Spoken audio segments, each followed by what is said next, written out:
retour sur ce plateau de Matin d'Iden, eh bien, c'est l'instant décryptage qui vous propose l'analyse de l'entretien télévisé du président de la République sur la situation préélectorale.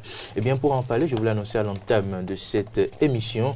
Nous avons sur ce plateau le rédacteur en chef de la télévision Eden, Loris Freddy Davo. Bonjour. Bonjour Fréjus, bonjour fidèles amis. En face de vous, pour faire ce débat, nous avons le rédacteur en chef de Diaspora FM, la 102.3, Ludovic Peggy Dagba. Ludovic Peggy Dagba, bonjour. Bonjour à vous, Fréjus Serment. Bonjour, chers amis téléspectateurs et auditeurs. Merci d'être toujours avec nous.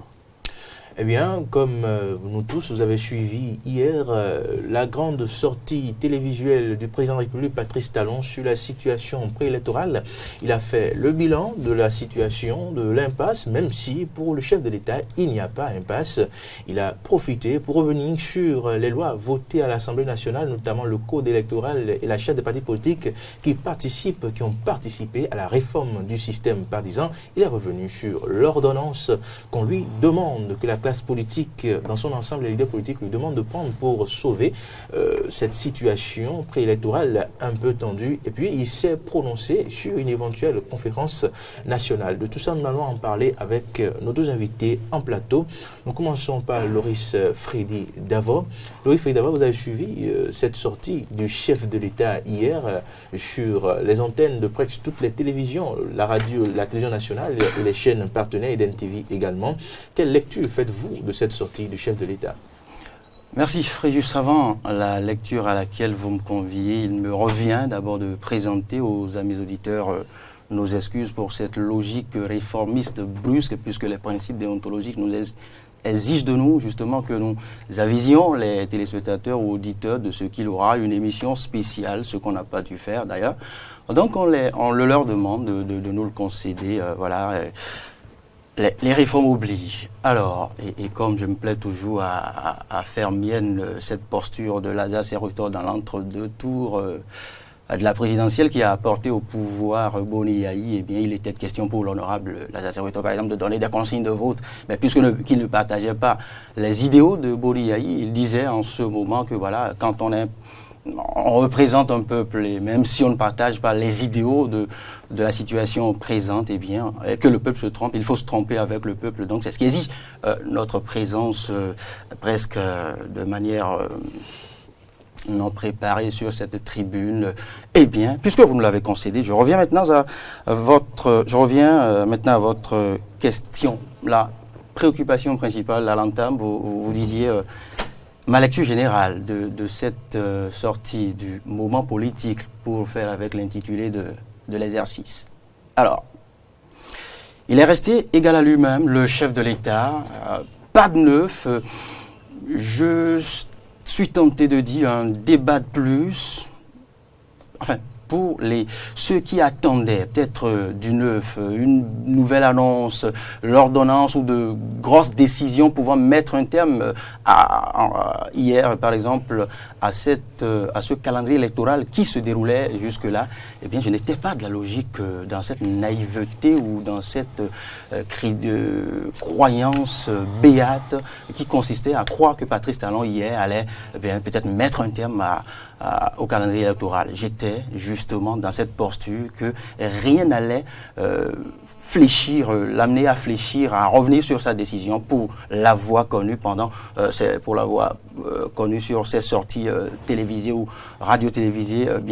Moi, je m'attendais exactement à ce qui s'est passé hier. Alors, c'est vrai que la population s'attendait à du neuf. Et que le bon père de famille, comme on nous a habitués depuis cette dernière décennie, eh bien, sifflerait la fin de la récréation et permettrait par exemple aux autres partis politiques ostracisés, frappés d'ostracisme bien évidemment, de prendre part aux législatives du 28 avril 2019. Eh bien, rien n'y fit. La messe est dite, comme je me suis permis de l'intituler par exemple il y a quelques jours sur certains débats de décryptage. Eh bien, tout est consommé. Il n'y a plus question maintenant d'opter pour une interrogation. Tout est consommé. On sait désormais quelle sera la couleur de la 8e législature. On connaît désormais en quelque sorte une bonne partie des élus du peuple, parce que presque toutes les têtes de liste passeront, enfin, qu'on le veuille ou non.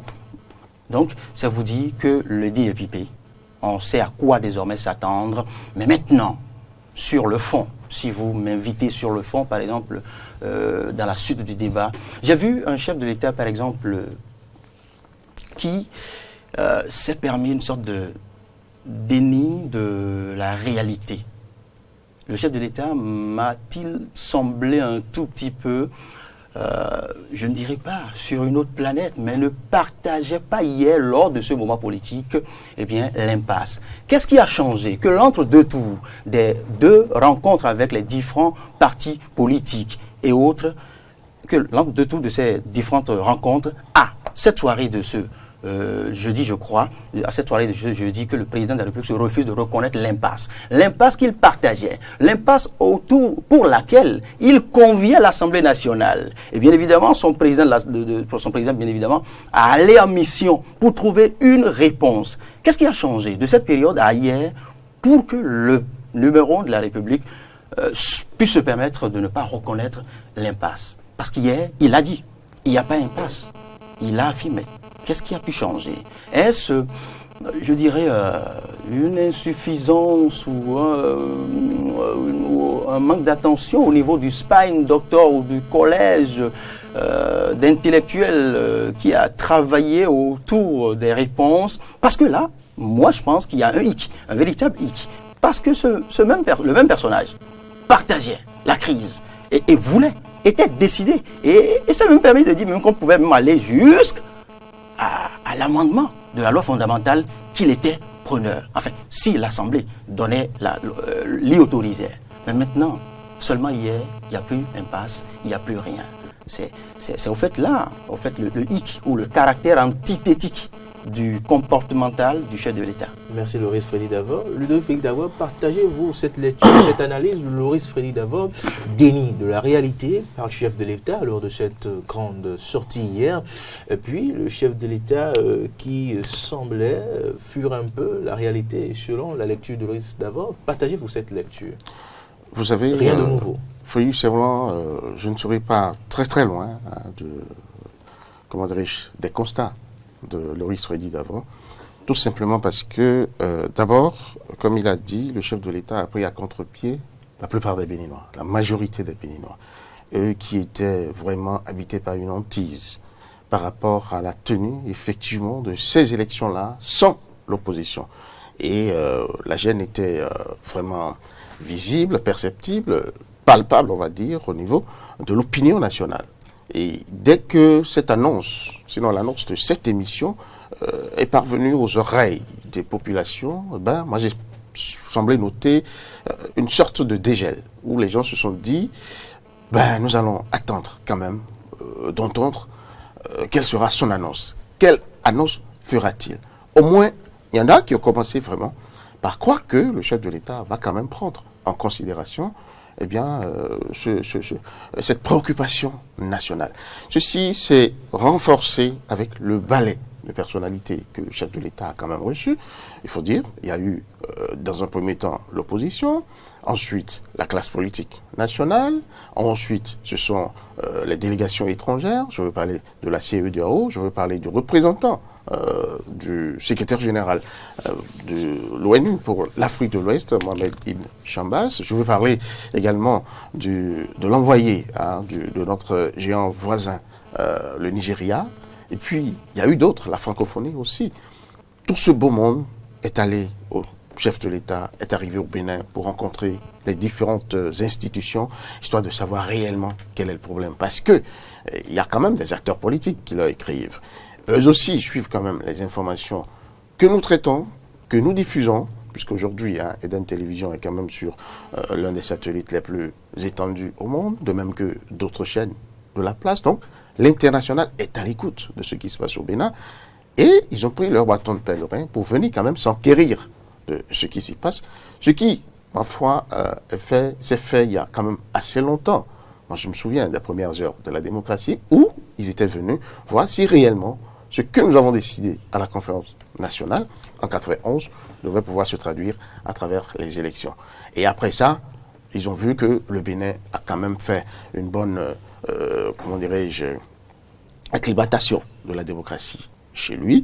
Par conséquent, on ne soulevait même plus l'ombre d'un doute quand il s'agissait pardon, d'organiser les élections. Subitement, quels sont ces signaux qui commencent à fuser du Bénin? Il fallait venir voir. Et donc, tout ce beau monde s'est déplacé, a rencontré le chef de l'État, a rencontré les différents compartiments de la vie politique nationale et même de la vie nationale, parce que ils ont eu à rencontrer la société civile et tout. Donc, au-delà de tout ça, eh bien, le peuple se disait, ah, quelque chose allait se faire pour que ça change.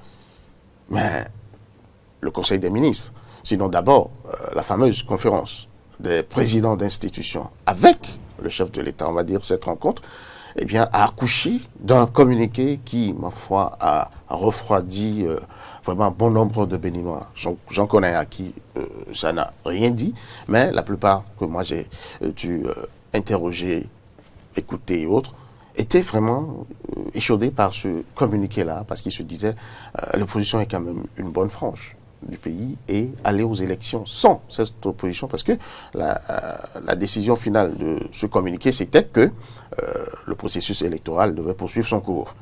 Donc, il y avait déjà cette inquiétude au sein de l'opinion. Maintenant, le chef de l'État annonce qu'il va parler. Qu'est-ce qu'il va dire? Personne ne le sait, mais quelle est la forme que cela devait prendre? C'était un entretien.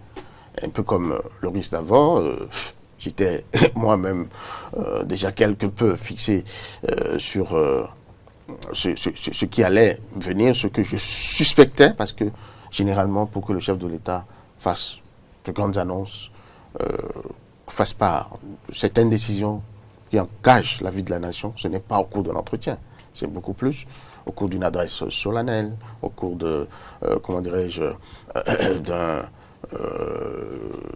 d'une posture solennelle où le chef de l'État adresse un discours à la nation pour faire part de ces grandes décisions, généralement pour la prise d'annonce, comment dirais-je, d'ordonnances et autres. Ça a toujours été le cas. Donc, moi, je m'attendais pas forcément à une annonce de grande envergure, et c'est ce que j'appelle le chef de l'État a pris à contre-pied l'opinion nationale qui attendait quelque chose de lui.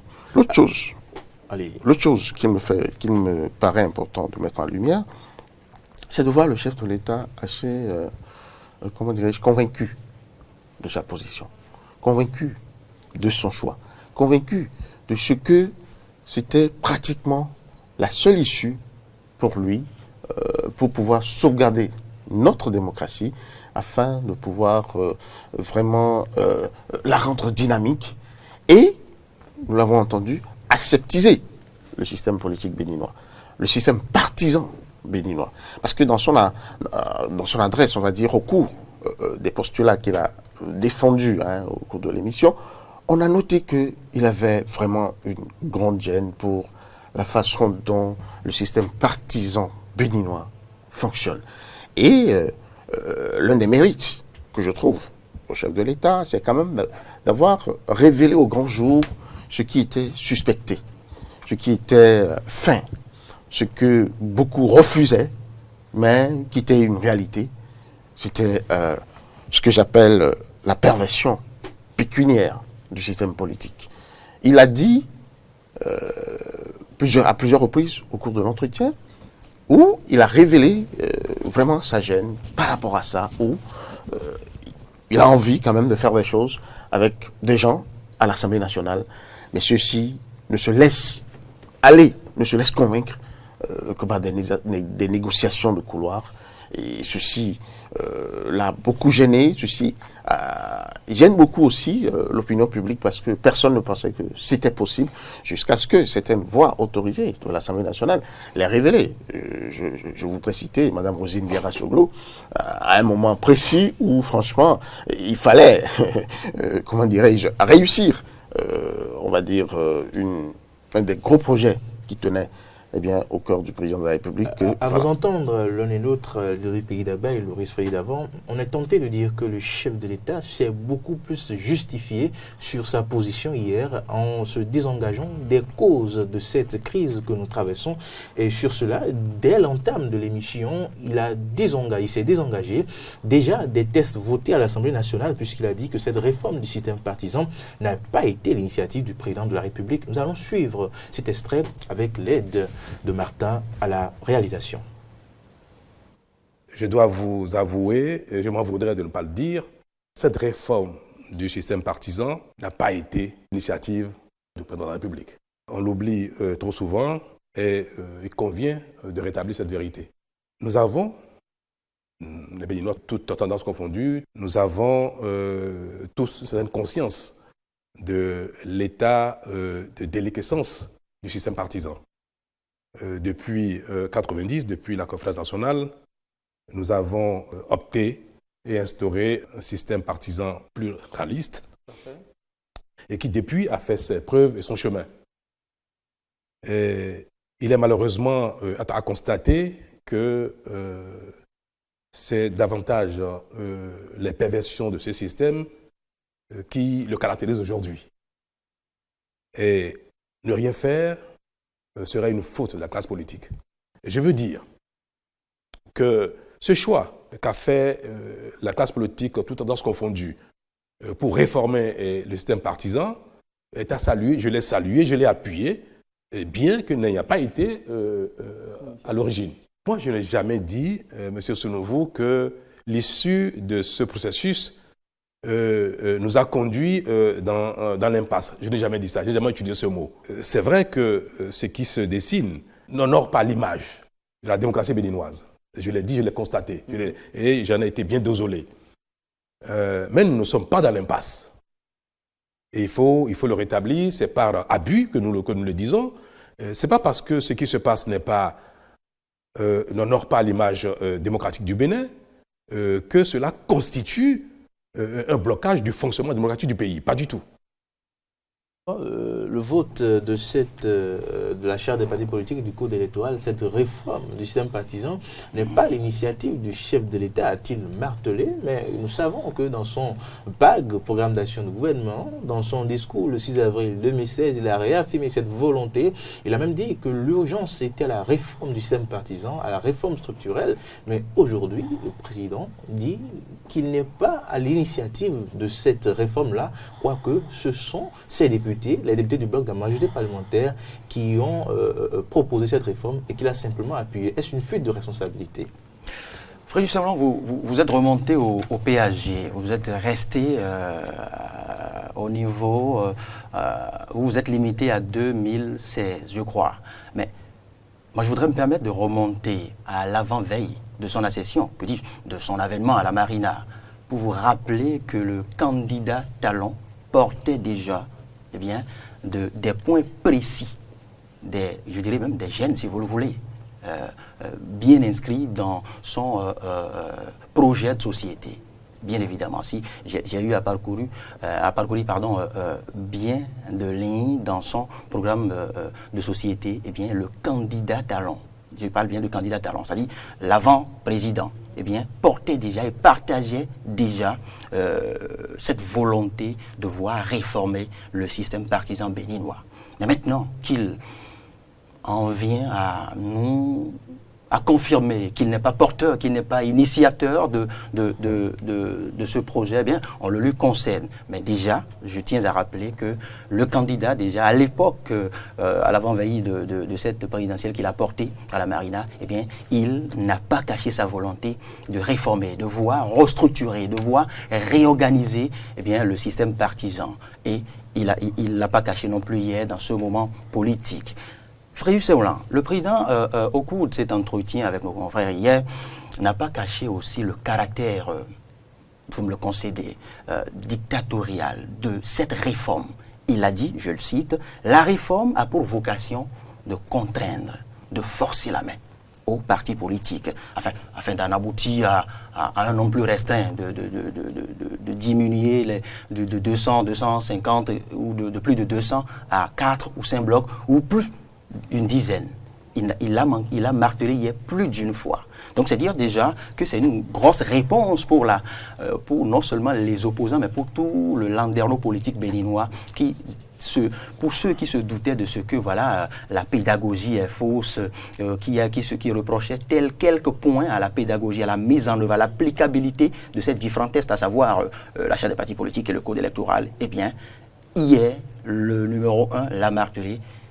Le principe n'avait pas pour vocation de les caresser, de les amener à comprendre ou à adhérer ou non. Mais le principe avait un caractère militaire. Vous y adhérez ou vous êtes out. Et c'est bien cela. Il l'a dit hier. Si vous ne l'avez pas suivi, je vous convie à le suivre. Il est revenu aussi sur ce qu'a précisé tout à l'heure Peggy. Il l'a dit aussi là encore plus d'une fois. Il fustige le caractère fonds de commerce qu'ont actuellement les différents partis, les plusieurs centaines de partis que nous avons. Parce que, et s'il le dit, pour qui l'avait connu à l'époque où il était opérateur économique. Pour qui, de vous à moi et des autres, bien évidemment, sait justement que le président Patrice Talon a fait les coulisses de différents régimes, même du régime, je dirais, du régime d'avant Boni Yayi, justement. Eh bien, il était déjà dans les coulisses des différents chefs d'État. Pas au premier plan. Donc, il connaît. S'il a eu à parler, à insister plus d'une fois hier sur le fonds de commerce, sur le chantage, sur ces inversions de valeurs, eh bien, c'est qu'il en a été sûrement victime, je suppose. Alors, maintenant, de ce qui revient à dire ici par rapport à la méthodologie, c'est que les autres qui sont maintenant appelés à assister, à vivre le spectacle pendant les 4 prochaines années, eh bien, il leur revient maintenant de revisiter peut-être les principes de lutte, de revoir les modes de revendication, peut-être d'insister très tôt pour entrer en possession, comme l'exigeait hier l'honorable Éric Rondeté, en possession de leurs documents, quitte à décrocher ce certificat de conformité qui pouvant leur permettre maintenant d'assister aux autres joutes électorales, parce que pour ce qui est des législatives du 28 avril, c'est consommé comme je l'ai dit. Mais maintenant, vont-ils subir encore pour les échéances à venir, les municipales, les communales et la présidentielle de 2021, le même sort? Là est la question. Et c'est maintenant plus que jamais que ces différents responsables de ces partis exclus, eh bien, c'est maintenant le lieu de se réveiller, de sortir de leur sommeil, de leur lutte, je ne dirais pas insipide, maintenant pour valider, pour homologuer leurs différents partis afin de pouvoir assister, prendre part à l'animation de la vie politique les fois à venir. Sinon, l'on risque à l'avant-veille de 2020, en 2020, pardon, d'assister à cette même scène, en 2021, d'assister à cette presque même scène. On n'en est pas loin non plus. Merci. C'est là au fait. Le pays d'Abba, les partis politiques sont en permanence dans une relation incestueuse avec l'exécutif, a martelé Patrice Talon. Est-ce un aveu, ce qui expliquerait une vengeance, une revanche sur la classe politique dans son ensemble? Oui, c'est vraiment plus qu'un aveu, c'est plutôt, je vais dire, une sorte de révolte. Hein, une sorte de révolte qui cherche revanche. Parce que là, l'homme aura vraiment essuyé la chose et à sa façon d'en parler, on a noté vraiment le caractère touchant de l'acte au point où il s'en désole. Je demande comment je peux avoir face de moi des gens, des politiques, qui soient décidés à concéder peut-être un service contre du sonnail du trébuchant. C'est vrai qu'il n'a pas utilisé les mots que j'utilise, mais c'est ça, si vous rentrez dedans, vous décortiquez, c'est ce que vous comprenez. Il est allé jusqu'à parler de fonds de commerce. Et cela doit pouvoir cesser, selon lui, et selon ses actes. Et c'est pour ça que je reviens un peu sur eh bien, son déni de paternité de cette réforme du système partisan, pour dire qu'en réalité, il refuse ce qu'il a accepté et ce qu'il démarche ardemment. C'est de cela qu'il s'agit en réalité, parce que vous l'avez entendu au cours du débat, cette réforme a un caractère, a vocation à avoir un caractère contraignant. Donc, ce n'est pas une partie de plaisir. Et il a dit qu'il comprend qu'il y ait des résistances, hein, qu'il y ait des gens qui ne marchent pas comme cela se doit, c'est tout à fait humain, il a reconnu, et des gens ont quand même une certaine fierté à pouvoir user de leur parti politique comme ils le pensent, parce que généralement et d'ordinaire, ce qui se passe chez nous, c'est que nous avons des partis politiques qui ont des géniteurs, qui ont des superpuissants, et c'est eux qui sont dépositaires de ces partis politiques, ils en font ce qu'ils veulent. Vous Ça, dit, il faudra pouvoir le reconnaître. C'est une révolte, Ludovic Pays d'Abba, c'est une révolte, vous le dites si bien, donc on pourrait faire une lecture pour dire que le président Patrice Talon s'est avoué un peu vouloir se débarrasser de la classe politique qui transforme les partis politiques en fonds de commerce. Il va jusqu'à dire que personne ne peut le soupçonner d'avoir une relation incestueuse avec la Sénat en vue d'empêcher la compétition exclusive, mais plus loin, il dit que la compétition politique est par définition sélective et qu'il s'est impliqué dans le processus via le ministère de l'Intérieur pour que la compétition soit rigoureuse mais équitable. Que veut dire Patrice Talon par là? Non, Patrice Talon est pris à un jeu d'intérêt, savamment orchestré, il faut le dire, il faut avoir le courage de le reconnaître, et c'est ce que je disais tantôt, c'est le caractère un peu propriétaire du parti politique qui le gêne ici. Et lui, voulant quand même utiliser les services de ces partis politiques, ne veut pas, je ne veux pas dire en payer le prix, mais se trouve quand même quelque peu malmené par ça. Maintenant, la question qu'il faut se poser aussi, est-ce que ce caractère-là que nous avons est bon pour notre démocratie? Est-ce qu'il assoit vraiment l'expression comment dirais-je, du désir, des volontés ou la pensée de chacun? Parce que vous devez reconnaître, hein, le système partisan est quand même un peu en panne chez nous. Je ne sais pas si la jeune génération a acquis la culture, par exemple, d'appartenir à un parti politique, ce que nous appellerons le militantisme. Franchement, à un moment donné, ça a pris de l'eau. Et vous voyez, moi personnellement, quand j'étais, dans mes années universitaires et autres, le mouvement étudiant, ça ne me disait absolument rien. Mon problème, c'était aller tranquillement suivre mes cours, rentrer chez moi, faire les devoirs, et continuer mon chemin, pour pouvoir finir et obtenir mon diplôme. Alors que nos parents, c'était pas ça. Dès que vous arrivez à l'université, il y a un mouvement très fort, le mouvement étudiant, vous cherchez à rentrer dedans, vous cherchez à militer, à vous battre, c'est là la première école de la vie, nous disait-on. Alors, qu'est-ce qui a pu changer? Qu'est-ce qui a pu créer cette cassure? C'est cela, le caractère paternaliste des dirigeants, des partis politiques. Donc, le chef de l'État, quand il a trouvé l'opportunité de pouvoir arrêter cette pratique, mais c'est du pain béni. C'est tout à fait cela. C'est ce que moi je comprends. Et puis, l'autre chose, quand il dit qu'on ne peut pas, on peut le soupçonner au niveau du ministère de l'Intérieur, d'avoir pu chercher à écarter tel ou tel, je le trouve dans le vrai. Je le trouve dans le vrai parce que c'est lui le président de la République. C'est lui le chef du gouvernement. Le ministre de l'Intérieur, c'est son obligé. Quand il lui donne des ordres, ce dernier ne peut pas résister. Pour autant que ces ordres, quand même, émanent effectivement de lui. Maintenant, il y a des choses qu'on ne peut pas affirmer, à la face du monde, mais qui peuvent avoir cours sous cap. Vous voyez un peu Loris Foyer d'avant, la compétition politique est par définition sélective. N'est-ce pas là une phrase qui peut créer dans les prochains jours une polémique, voire impliquer davantage le président Patrice Talon dans les soupçons qui pèsent sur lui, sur ce que le ministère de l'Intérieur a participé à éliminer les partis de l'opposition? Parce qu'il parle de sélection. Le président, au fait, ne s'est pas caché hier et il convient ici de préciser qu'au cours de ce moment politique, nous avons eu deux personnages en un. Il y a eu le chef de l'État et il ne s'est pas caché non plus de décliner l'autre profil de chef de parti, même si cela a été fait de manière insidieuse, parce qu'il a précisé plus d'une fois le caractère, légal de ces deux partis. C'est les deux partis qui participeront désormais le 28 avril. Il est allé jusqu'à dire que ces deux partis comportent en leur sein plus de la moitié des mouvements et partis politiques. Donc, c'est pour le chef de l'État une manière de dire au fait que les exclus constituent une mince part au fait du landerneau politique. Il a exprimé clairement. Il a exprimé clairement à travers des pourcentages précis.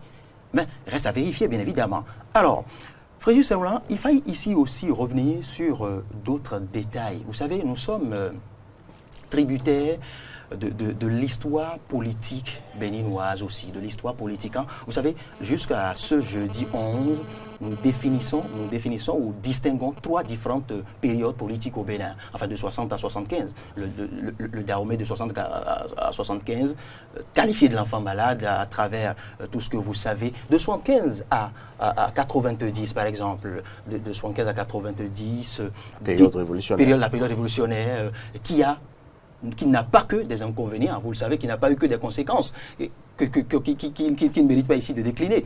Alors, et de 90 à nos jours, à ce jeudi, je dirais, à ce jeudi. Maintenant, reste à vous et moi et à tout le monde de définir maintenant quel intitulé donner à cette haute période de ce jeudi d'hier, de cette soirée aux années à venir. Le chef de l'État est dans une de ses prises de parole n'a pas manqué de dire que la réforme du système partisan profitera davantage à ceux qui lui succéderont. Et il n'a pas précisé 2021. Il a dit celui qui me succédera dans 10 ans. Il a parlé de 3, 5, 10, 10, 15. Enfin, je ne sais pas s'il y a d'autres. Vous savez, dans la perspective psychanalytique, par exemple, le médecin psychiatre autrichien naturalisé français, Sigmund Freud, affirme qu'au-delà des lignes, au-delà du verbe, au-delà de la partie exprimée, qu'il y a des non-dits et que le silence et que les actes manqués aussi permettent de lire non seulement la personnalité de l'homme, une situation, mais beaucoup d'autres choses. Alors, on peut penser que c'est juste un exemple. Écoutez, pourquoi cet exemple n'est pas parti de 2021? Est-ce aussi anodin? Ces chiffres aussi précis? 2000, celui qui me succédera dans 10, 15, 20 ans. Enfin, là, vous supputez. Hein. Est-ce à dire que vous soupçonnez le chef de l'État de vouloir utiliser sa majorité afin de réviser la loi fondamentale pour s'éterniser au pouvoir? En tout cas, j'ai dit d'abord qu'on peut se permettre de croire que ce n'est qu'un exemple. Mais au-delà de l'exemple, j'ai précisé qu'il est une science qui dit que tout ce qu'on dit et même les erreurs ont un sens. Maintenant, il reste à voir par les politistes accomplis si ce n'est qu'un exemple anodin ou si cela n'a pas un caractère prémonitoire. En tout cas. Ludovic Faye-Davoie, peut-on déceler dans cette phrase, dans cette bourde en griffe du chef de l'État, une volonté manifeste de manipuler sa majorité à l'Assemblée nationale en vue de s'éterniser au pouvoir, même si le chef de l'État a promis hier, en quelque sorte, qu'il n'utilisera pas cette majorité pour en faire ce qu'il veut. Peut-on le croire ou bien, à travers cette phrase, 10, 15 ans, mon successeur? Écoutez, Fréjus Saoulan, cette partie de l'émission de chef de l'État a été particulièrement importante, à mes yeux. Tout simplement parce qu'il a laissé fuser un certain nombre de sous-entendus, peut-être pour prendre le parti de Loris, qui franchement vous laisse dubitatif, vous laisse songeur. Moi, j'ai commencé à réfléchir dès lors, parce que l'homme dit, avec la majorité actuelle, je peux faire beaucoup de choses à l'Assemblée nationale. Mais est-ce pour autant je l'ai fait? Et à l'un des journalistes le relancer pour dire, vous n'avez pas tout eu. Il dit oui, l'objectif ici, ce n'était pas de tout avoir. Et maintenant, il axe sur les 83 députés qui peuvent être, sinon qui seront à sa solde. Et là, il dit, il y a déjà des courants contradictoires qui naissent entre eux. C'est pour vous dire, en réalité, que beaucoup de choses sont possibles et ce sera la porte ouverte à beaucoup de choses. Ne nous voilons pas la face. Le chef de l'État a caressé cette envie vraiment inextinguible en lui de réviser la Constitution. Il y a eu 2 tentatives, même s'il reconnaît avoir été à l'origine d'une seule. La deuxième, c'est les députés, mais moi je ne suis pas aussi, comment dirais-je, naïf pour croire que ces députés ont enclenché cette procédure sans lui en toucher un mot. Ce soupçon pourrait... Et s'il n'était pas d'accord, c'est qu'il aurait pu dire non. Donc il y a eu 2 tentatives. Mais avec, comment dirais-je, les 83 députés à sa solde, disons la vérité.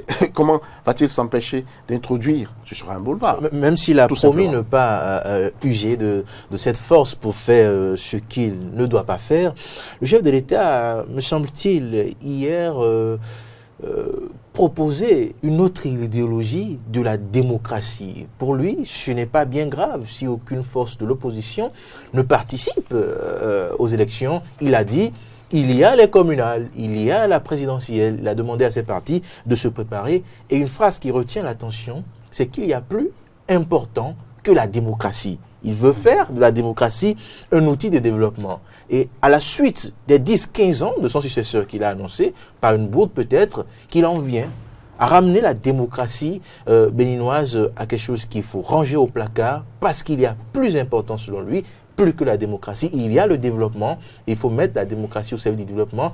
Est-ce que vous pensez, Loris Faye-Davo, que le chef de l'État est en train de nous proposer en quelque sorte un modèle, un schéma rwandais où le développement prime sur la démocratie. Pourquoi un schéma rwandais? La violation des Pourquoi un schéma rwandais? Je me refuse de prendre votre balle au bord. Rassurez-vous, je ne ferai pas cette comparaison toute go avec le régime rwandais, même si nous avons depuis quelques années une amitié prononcée. Je dirais que même si nous avons opté pour une copie à la limite pâle de certains principes. Parce qu'il est clair, il a été clair hier, entre la démocratie et le développement, le chef de l'État préfère le développement plus que la démocratie qui ne nourrit pas, mais le développement qui fait avancer le pays. Il l'a dit clairement. Oui, il s'en est pas caché. Je l'ai dit à l'entame, Fréjus Saoulan, hier, au-delà de la témérité, au-delà de la posture un peu trop aisée du chef de l'État, de l'obstination à donner corps à tout prix à cette réforme du système partisan, eh bien, il faillit se rappeler certains principes élémentaires. Vous n'êtes pas sans savoir que nous, au Bénin, nous ne vivons pas en autarcie. Nous sommes contractants justement de certaines clauses, de certaines dispositions à l'international, au plan sous-régional et régional. Je voudrais rappeler ici que la matière des élections n'est pas essentiellement régie par les dispositions seulement constitutionnelles. Parce que nous faisons partie de grands ensembles et des ensembles sous-régionaux jusqu'à l'international. Par exemple, au niveau des Nations Unies, il y a la Déclaration universelle des droits de l'homme et certaines dispositions précises des ODD qui stipulent et précisent les conditions d'organisation des élections dans les États démocratiques. Et ce n'est pas tout. Il y a par exemple l'acte constitutionnel de l'Union africaine. Il y a la charte africaine de la démocratie et des élections et de la gouvernance ratifiée en 2016 à Addis Abeba. Il y a la CEDEAO à travers son protocole relatif aux mécanismes de prévention, de gestion des règlements de conflits, de maintien de la paix et de sécurité adoptés à Lomé, eh bien, qui précise davantage les conditions d'organisation des élections, la nécessité d'une alternance, la nécessité d'une pluralité des points de vue, des courants politiques. Donc, on ne va quand même pas se cacher, se fermer ou s'opposer à toute cette disposition dont nous sommes contractants, rassurez-vous, parce que nous faisons partie, nous avons ratifié toutes ces dispositions, nous faisons partie de tous ces ensembles. Et en son temps, eh bien, ces instances pourront nous demander des comptes, même si jusque-là, il n'y a une mission de la CEDEAO. Espérons que les jours à venir, ou même au-delà, au lendemain des élections, qu'on n'ait pas à rendre de grands comptes aux Nations Unies, par exemple, à la CEDEAO et à l'Union africaine. Parce que c'est aussi cela la chose. Il y a la volonté à l'interne, mais il y a les obligations au plan international aussi à respecter. Merci, Loris Davo. Ludovic Faye-Dabo, est-ce que vous pensez que le président est en train de nous proposer une autre forme de démocratie pour, comme il le dit, la démocratie pour le développement avec des modèles? J'ai parlé tout à l'heure du Rwanda, vous n'avez pas trop apprécié, mais comme la Chine, le Rwanda, d'autres pays pour qui la démocratie est moindre, mais le développement primordial. Est-ce que nous acheminons vers une autre forme de démocratie? Je suis totalement d'accord avec vous quand vous notez ce désir du chef de l'État de conditionner la démocratie. Parce que pour lui, en tout cas, pour ma part, dès l'avènement du chef de l'État, le président Talon, j'ai noté chez lui une certaine gêne par rapport à la démocratie telle qu'elle se pratique au Bénin. Parce que pour lui, il y a des éléments qui l'empêchent d'aller au développement que lui, il désire, qu'il veut impulser à la nation béninoise. Et par rapport à ça, il faille faire quelques aménagements dans la loi. Et l'homme dès les premiers instants, puisqu'il était sans majorité, a quand même pu souffrir un peu de la chose, surtout avec le premier échec de la révision de la Constitution. Et c'est après cet échec qu'il a décidé vraiment son chevêtré de l'habit de politique. Hein, c'est là il a dit, je me souviens très bien, sur les antennes du RFI, nous allons faire maintenant la politique. Et à partir de cet instant, nous avons vu tout ce qui s'est passé, tout ce qui a commencé à survenir. Donc c'est pour vous dire que le chef de l'État, et il l'a dit hier, il a dit que, entre la démocratie et le développement, lui, il choisit le développement.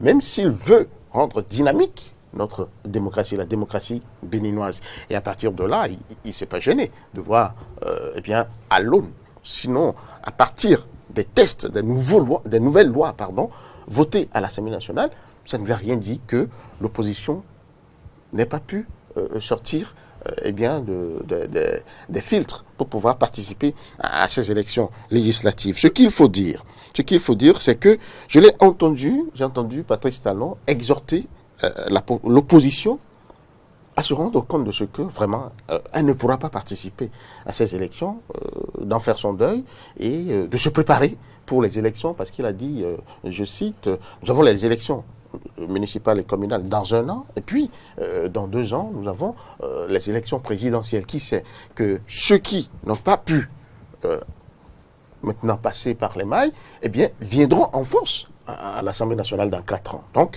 rien n'est à écarter. Il n'y a pas à en faire une question de vie. Et c'est là, il demande, c'est pas parce que vous n'avez pas participé à une élection que vous allez appeler à brûler ce pays. Donc, voilà un peu ce qu'on va dire. Le chef de l'État est dans une posture où il veut des lois qui permettent vraiment à son équipe et à lui d'impulser, de traduire dans les faits les projets qu'il a, les projets de développement et autres.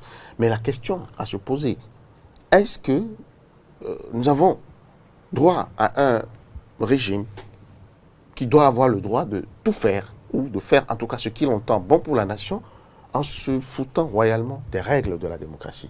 Je crois que c'est là la grande question. La grande question. Et une autre chose, Ludovic Pegui-Daba a noté au cours de ce débat hier soir que le président Patrice Talon a accordé, il a un peu accablé l'opposition. Il a noté que l'opposition a fait de la surenchère et a imputé l'échec du consensus au Parlement à l'opposition. Vous, comment concevez-vous cette analyse, sinon cette conclusion du chef de l'État qui accable aussi facilement l'opposition?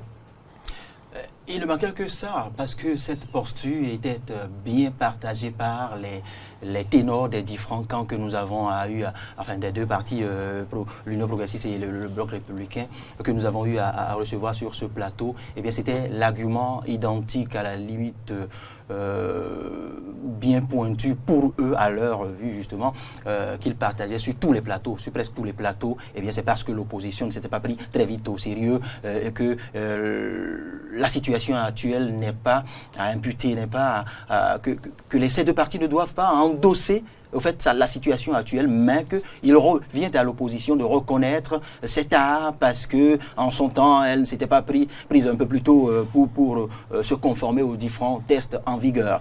Et le chef de l'État l'a dit hier qu'il a eu à endosser plusieurs, déjà je dirais, plusieurs chapeaux, et que si ce n'est que ça, qu'il l'endosse aussi aisément.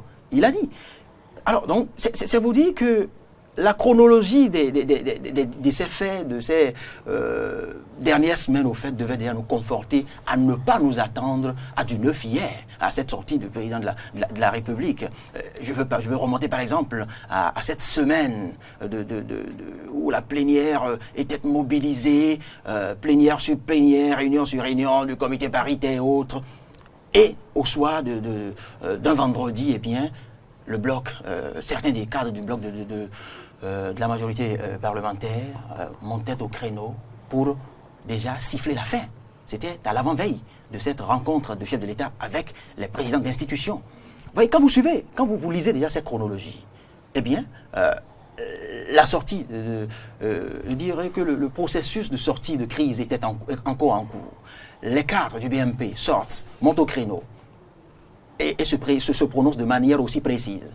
Au lendemain de cette rencontre, eh bien, un des représentants des responsables des institutions, eh bien, donne lecture de ce communiqué que vous savez, nous invitant à aller aux élections. Ce communiqué donne ensuite, justement, et au Conseil des ministres suivant, d'entériner maintenant. Alors, ce n'est quand même pas une chronologie anodine. Ce n'est pas une chronologie anodine. Donc pour vous, le chef de l'État a fait économie de vérité en rejetant tout le tort, l'échec du consensus sur la minorité parlementaire. Est-ce cela? Le chef de l'État voulait plutôt se laver, voulait plutôt se montrer bon démocrate, voulait qu'on finisse, qu'on ne dise pas qu'il ne s'était pas investi dans cette recherche de solutions. Ce pourquoi il a eu à confier cette mission à Maître Adrien Rombedi, qui l'a bien porté, comme il le peut. Et plus personne, comme je lui ai dit ici, personne ne pourra dire à ce jour que le chef de l'État ne s'était pas investi davantage à trouver de solutions. Parce qu'il a bien dit. Il a dit qu'il est même prêt à aller jusqu'aux amendements, jusqu'à un amendement, s'il le faut. Donc, en fait, tout cela participait d'une stratégie politique bien huilée. Et c'est aussi cela, le jeu politique. Parce que s'il ne l'avait pas fait, s'il ne s'était pas investi, s'il n'avait pas reçu les différents partis plus d'une fois, s'il n'avait pas convoqué, s'il n'avait pas tenté de rencontrer les anciens partis, les présidents de la République, s'il n'avait pas épuisé toutes ses cartes, eh bien on dira, il aurait quand même pu faire ci, il aurait quand même pu faire ça. Mais aujourd'hui, tout ce dont on a pu se munir encore pour fonder nos arguments, que ce soit du côté des opposants et autres, c'est qu'il aurait pu prendre une ordonnance. Et il a eu le temps hier. On va revenir sur l'ordonnance. Mais sur cette question, Ludovic Pegui-Dagba, est-ce que vous, à votre niveau aussi, vous voyez que le chef de l'État s'est investi fortement hier dans un déni de la réalité parce qu'il n'a pas évoqué la non-délivrance du certificat de conformité à ces partis-là qui, quand même, se sont conformés en une deuxième fois, après la deuxième observation du ministère de l'Intérieur, qui se sont conformés aux exigences du ministère de l'Intérieur en convoquant une deuxième assemblée générale extraordinaire pour se conformer au test, en déposant leur dossier et qui, jusqu'à l'heure-là, n'ont pas leur certificat de conformité, en plus de ceux qui ont soldé avec des comptes zéro et qui n'ont pas leurs quitus fiscaux. C'est là les deux problèmes auxquels ont été opposer les partis qui soient de l'opposition ou UDBN, PRD, pas PRD, UDBN et autres partis. Est-ce que le chef de l'État a manqué réellement d'aller droit au but, d'aller au cœur du problème? Non, il n'a pas du tout manqué d'aller au cœur du problème. Il est allé au cœur du problème, mais sur le pan qu'il arrange. Et je vous l'ai dit tout à l'heure, et c'est encore dans cet entretien que je puiserai l'élément qui fonde ma pensée. Il a dit on peut me soupçonner d'avoir voulu écarter des gens. Eh bien, moi, je le soupçonne. Parce qu'il a dit. Et le ministre de l'Intérieur est son obligé. Et par conséquent, s'il a un dessein, il ne peut que l'entreprendre avec celui qui est en charge de la chose. Tout simplement. Voilà. Le cas de l'UDBN, que nous connaissons, pour avoir travaillé un peu dans la cellule de communication et tout, nous savons que quand même l'UDBN est l'un des tout premiers partis à se conformer à la nouvelle charte des partis politiques. Il y a eu ce congrès en octobre, s'il vous plaît. Et juste après le congrès, les dossiers ont été déposés. Ils ont eu à faire des observations à l'UDBN. Qui les a prises en compte? Il y a eu encore d'autres observations qui ont encore été prises en compte et une nouvelle mouture a été déposée. Mais jusque-là, on n'a pas eu de certificat de conformité. L'UDBN n'est pas de l'opposition, à ce que je sache. L'UDBN est de la mouvance présidentielle. Mais voilà, par exemple, le cas de l'UDBN. Je ne connais pas le cas des autres, même si j'ai eu à discuter quand même avec des gens de ces partis-là qui, également, comme vous l'avez dit, ont tout fait en dernier ressort pour pouvoir se conformer à la nouvelle charte. Parce que au départ, c'était l'ancienne charte, mais une fois que la nouvelle charte a été promulguée par le chef de l'État, elle est entrée en vigueur. Et quand vous êtes démocrate, vous vous soumettez. C'est tout simplement ça. Maintenant, par rapport à ce qui s'est passé à l'Assemblée nationale, je vous dis que ma religion à moi, c'est que franchement, il y a une stratégie politique savamment bâtie qui a marché. Parce que vous avez entendu le président de l'Assemblée nationale dire que la déclaration qui constatait le défaut de consensus vraiment l'a surpris. Parce qu'ils étaient tous dans son bureau, où ils ont discuté jusqu'à un moment donné, où chacune des parties devait aller rencontrer la base. C'est ce sur quoi ils se sont entendus. Maintenant, il y en a qui étaient à l'Assemblée nationale, d'autres sont allés à Cotonou, d'autres l'ont fait par téléphone, mais ils devaient se voir pour pouvoir convenir de l'heure à laquelle aller au sein de l'hémicycle. Mais autour de 19h, qu'est-ce qu'on entend? Le président même a été surpris parce que c'est le vice-président, l'un des vice-présidents, qui est allé siéger pour recevoir un peu cette déclaration de, comment dirais-je, en tout cas de la majorité parlementaire. Ce qui a laissé quand même un goût de flou quelque part, parce qu'on n'a pas compris. Et l'honorable Éric Bouneté, immédiatement, c'est pourvu en réaction sur une des chaînes de la place pour dire qu'il intervenait là au téléphone encore à l'Assemblée nationale. Pourtant, la déclaration mentionnait que les membres de la minorité parlementaire auraient disparu et eux, ils ne peuvent pas attendre indéfiniment. Donc, vos propos font penser donc, comme le disait Loris Frey-Davant, à une stratégie politique bien huilée pour arriver à un résultat. Mais après l'échec de tout ceci... Aussi subtil qu'on n'a pas pu vite l'appréhender. Ce que je voulais dire par rapport, puisque Loris Davant l'a bien mis en lumière, c'est que ici, c'est le mot qui est sorti à l'Assemblée nationale, qui a servi de cordon ombilical à tout ce à quoi nous assistons. Même si vous n'êtes pas d'accord ou vous êtes d'accord, vous pouvez lire la traçabilité de la chose.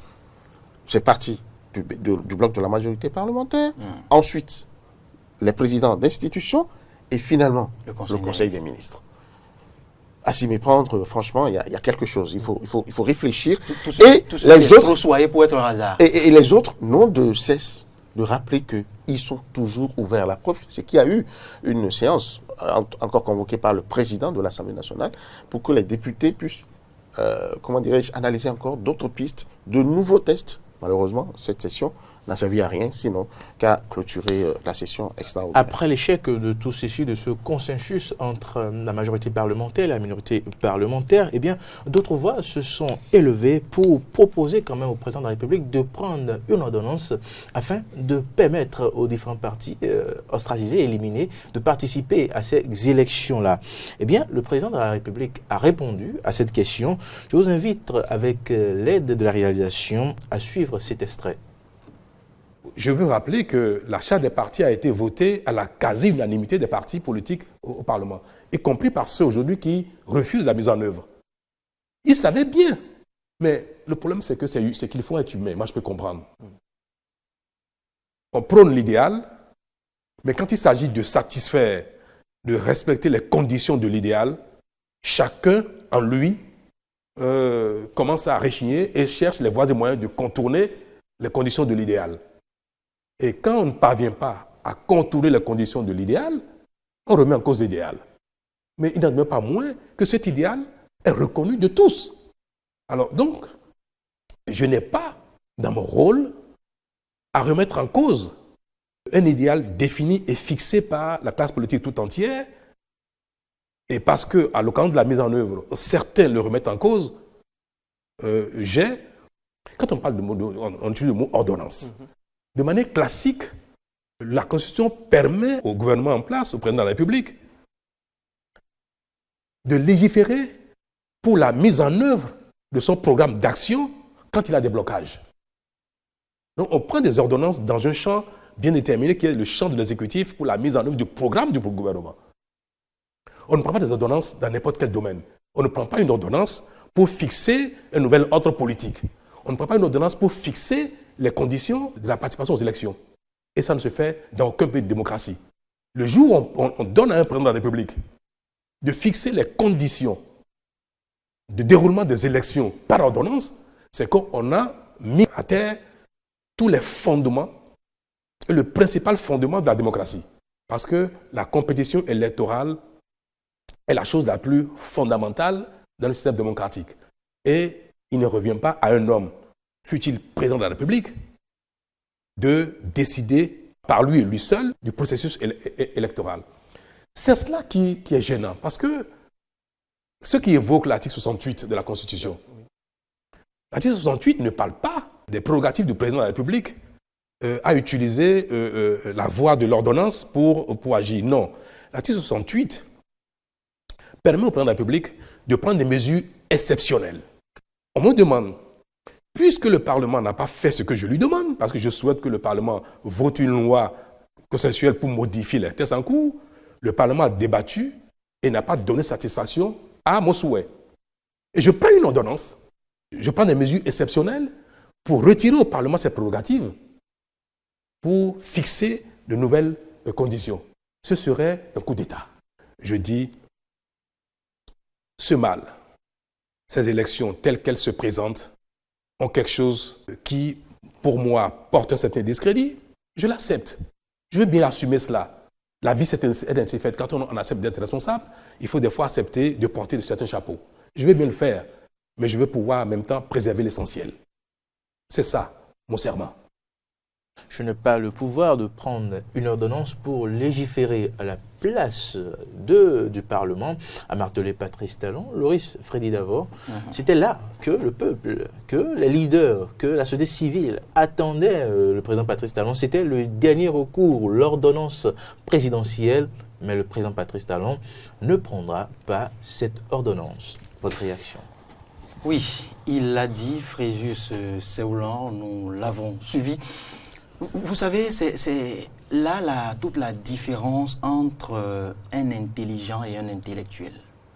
C'est hier, à travers ce moment politique, que j'ai pu appréhender au fait la différence sémantique entre ces deux concepts.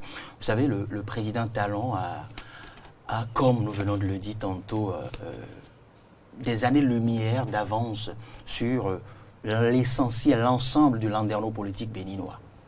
Eh bien oui. Et vous sentez, on a compris hier, à travers le président de la République, à travers sa posture, ses explications, son argumentaire, que rien ne le surprend. Qu'il était préparé à tout. Et qu'il s'attendait à tout. Et peut-être plus essentiellement à ce cas que nous vivons actuellement.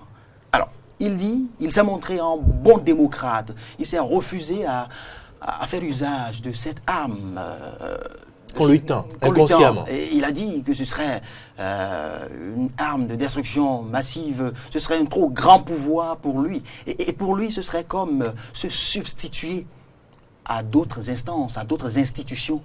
Eh bien, et puisque nous sommes dans un État démocratique, où les institutions sont bien distinctes et que chaque institution a son rôle, il s'est refusé à se substituer, par exemple, au Parlement, qui aurait pu trouver solution. C'est de la bonne stratégie. Et c'est vrai d'ailleurs, scientifiquement prouvé. Le Parlement aurait pu le faire. Et qu'on ne l'attendrait pas sur cette ordonnance. Et puisque nous avions par le passé habitude de copier ou de plagier littéralement et vertement le principe, le modèle démocratique, le modèle de gouvernance français, eh bien pourquoi pas cette fois-ci? Je ne dois pas vous rappeler qu'il y a eu des ordonnances, une série d'ordonnances par le passé, qui restent actuelles, qui restent de vigueur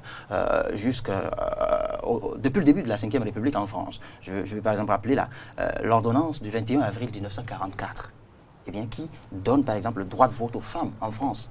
Et là, cela reste de mise jusqu'ici. Ce n'est pas tout, il y a toute une série, je vais en citer encore une. L'ordonnance par exemple du 7 janvier 1959, qui accorde de meilleures conditions salariales aux fonctionnaires français. Est-ce que vous voyez? C'est vrai, vous me direz que là, ça n'est pas le cas du principe électoral, de la situation électorale. Mais j'ai eu à citer tantôt celle qui a donné le droit de vote aux femmes. Donc c'est dit que contrairement à ce qu'exposait hier le président de la République, on peut bien évidemment prendre une ordonnance dans la situation qui est la nôtre. Mais maintenant, à qui cela profiterait? Dans le grand jeu, dans cette nébuleuse politique ambiante où chacun ne pense, où chaque chapelle ne pense qu'à ses intérêts. Si le président venait hier, par exemple, à prendre l'ordonnance, à qui cela profiterait? Ça profiterait davantage aux autres camps, enfin, aux partis exclus, de pouvoir prendre part à cette joute électorale. Vous le sentez là en de bonnes postures si les autres partis sont autorisés à y aller dans l'état actuel et connaissant le principe, la propension du Béninois à voter la sanction, à punir par les urnes, alors là, il s'est fait plus malin, il s'est fait plus intelligent, pour ne pas opter. Et il s'est caché derrière.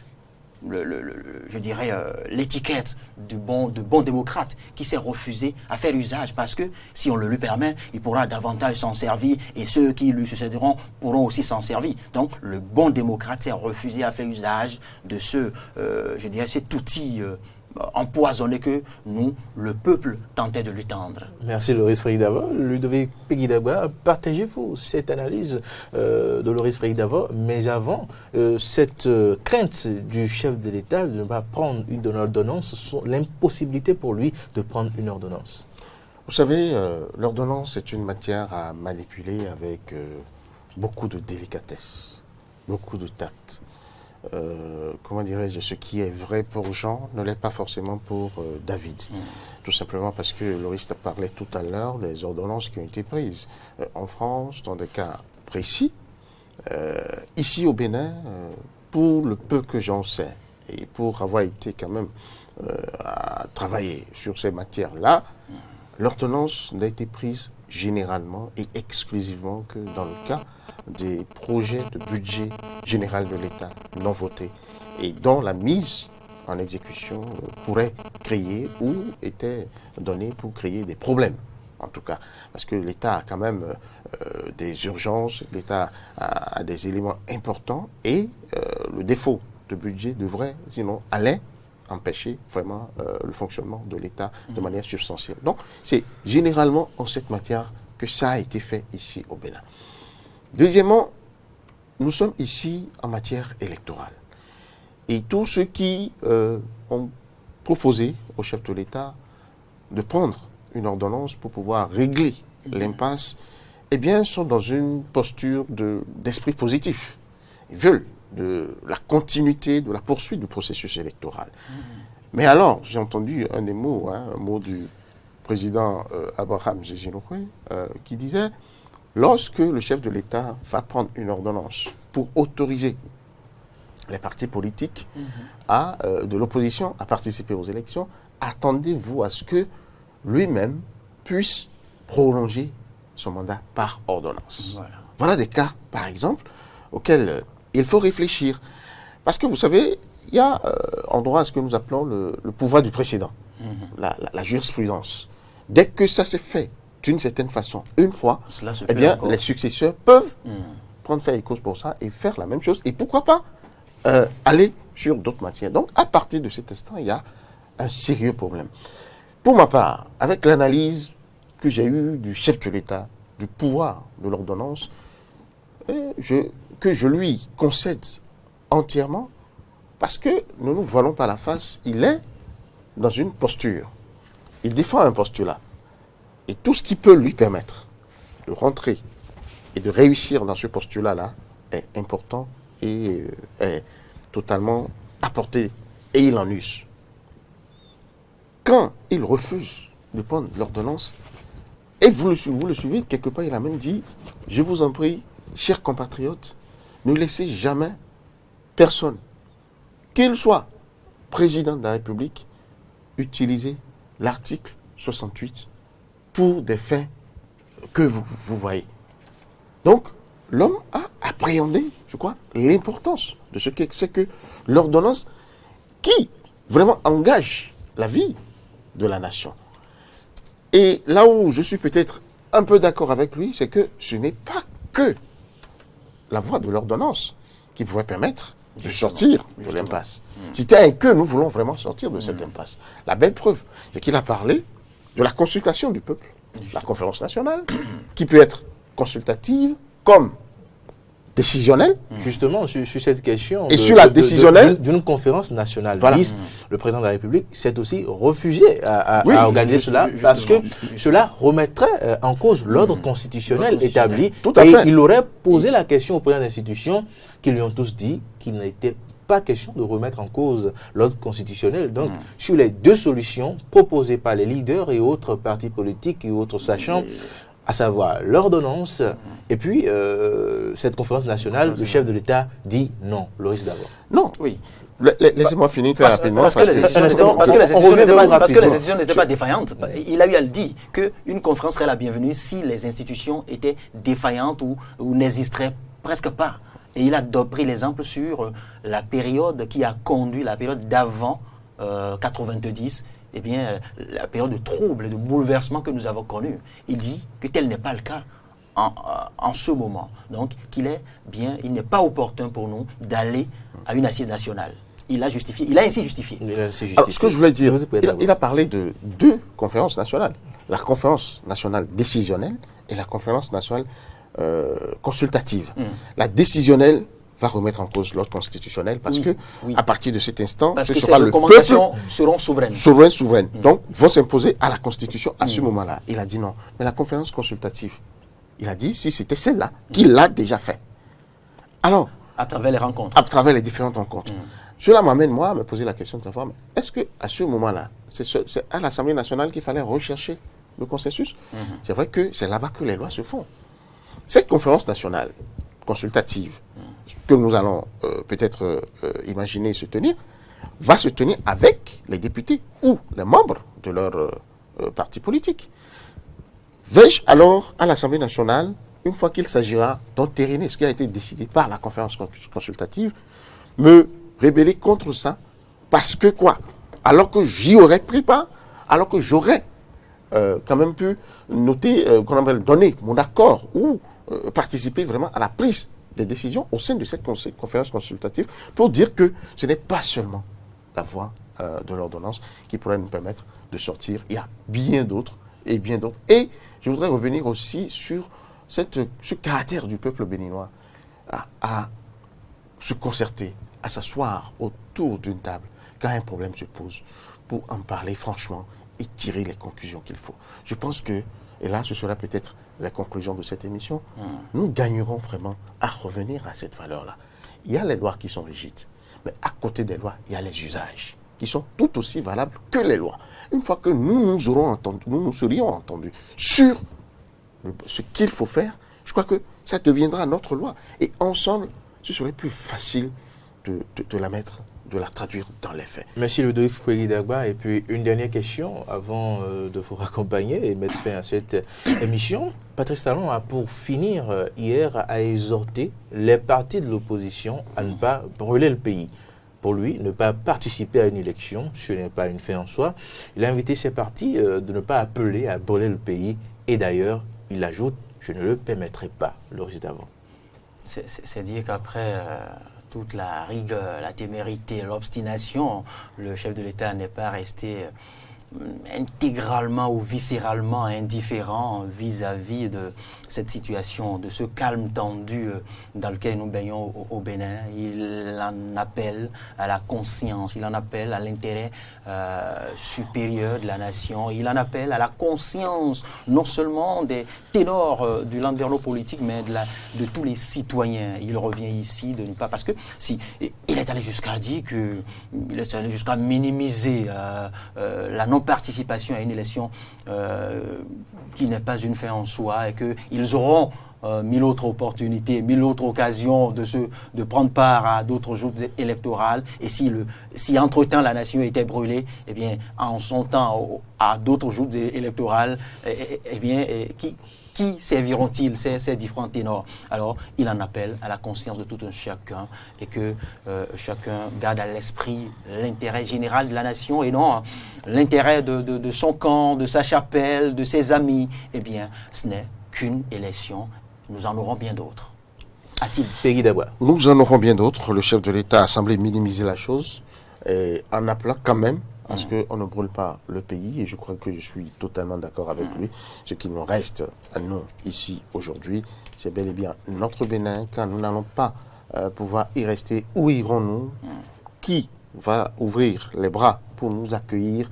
Là est la grosse question. Et là-dessus, je crois que l'opposition a semblé commencer déjà par lui donner le change, parce qu'il y a eu quand même des réactions de l'honorable Éric Moulité, l'honorable candidat Zelaï, qui ne sont pas du tout d'accord avec la posture en tout cas avec cette décision de poursuivre les élections. Et le président, pas des plus tendres. Hein. Et il faut dire aussi que le président, l'ancien président de la République, Boni Yayi, s'est fendu également d'un communiqué où il a pris fait et cause pour les tests de la francophonie qui promeuvent la démocratie à travers cette déclaration. Quoi qu'il en soit, le président de la République a pris les dispositions pour ne pas combrer le pays. Il a dit « je ne le permettrai pas ». Et pour finir l'émission... L'autre chose très rapidement que je veux rapidement citer, c'est quand même dire à l'opposition qu'elle peut participer à la campagne électorale, mais à sa façon, à elle. On peut appeler à voter des bulletins blancs. On peut appeler à voter des bulletins nuls. On peut appeler même les gens à rester chez eux. Mais il faut pas non aller casser. Et non aller casser. Il ne faut pas du tout que nos frères, nos amis de l'opposition pensent que c'est l'occasion maintenant de jeter. Parce que le problème, il ne faudrait pas que nous empêchions la vie normale de continuer. Il faut pouvoir s'opposer, mais s'opposer dans les règles de l'art. Il faut pouvoir sauver, ce qui est sauvable, pour parler entre griffes. Il faut éviter vraiment que nous n'installions en quelques mots, il faut préserver l'essentiel. L'essentiel, voilà. Il faut préserver la paix. Eh bien, nous sommes à quelques secondes de la fin de l'émission. Et puis, hier, quand même, l'intervention du chef de l'État a intervenu à un moment où le président de la République, Patrice Talon, bouclait quand même 3 ans de gouvernance à la tête du pays. Mais il n'en a pas été question hier, lors de l'échange là. Une déception, Loris Davor. L'actualité électorale a-t-il éclipsé le bilan de Patrice Talon pour 3 ans? Ce sera votre mot de la fin. Oui, cela ne doit pas étonner parce qu'on dit qu'il faille privilégier le nécessaire avant l'agréable, dit-on. Le nécessaire ici, tout de suite, c'est ce calme tendu, c'est cette impasse, c'est cette spéciale élection à laquelle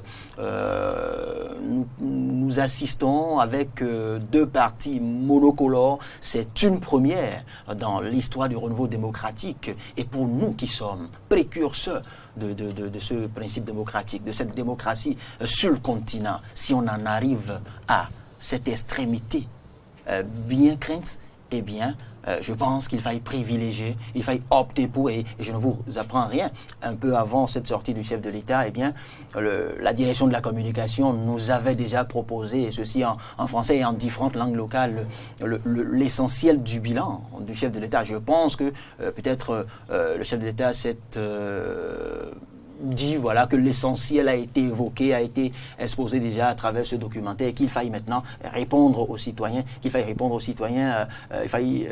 aux attentes des citoyens, seulement que ces attentes sont restées intactes, plus ou moins presque pas abordées, parce que la plupart des citoyens l'attendaient sur ce que vous savez, sur cette ordonnance qu'il a habilement et subtilement esquivée et la justifier.